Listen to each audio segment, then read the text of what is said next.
When people told me about the importance of networking, I always used to imagine the things I'd seen some of the other students in my group do during my PhD. A couple of them in particular were very strategic about networking. At a conference, they would right away identify the important professor interested in their own research topic and just go and introduce themselves. And while this worked well for them, in one case, my friend ended up spending several weeks in France working with a professor she'd approached in this way, I knew I would never feel comfortable doing something like this myself. It turned out that what worked much better for me was something I didn't even recognize as networking to begin with.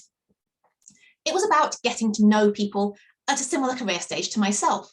So when I was a PhD student, it was about talking to other PhD students and postdocs.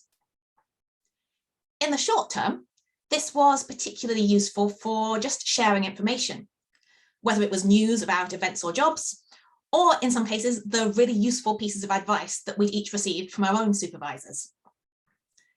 Over time, though, these friendly connections brought some bigger rewards.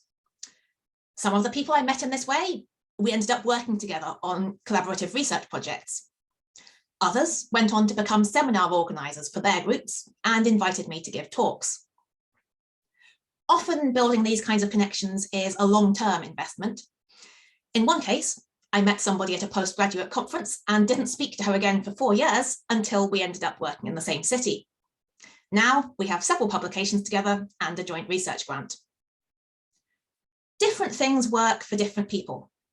But to anyone who finds the idea of strategic networking uncomfortable, I'd suggest seeing if it feels any easier to think instead about going to events and just trying to make some new friends.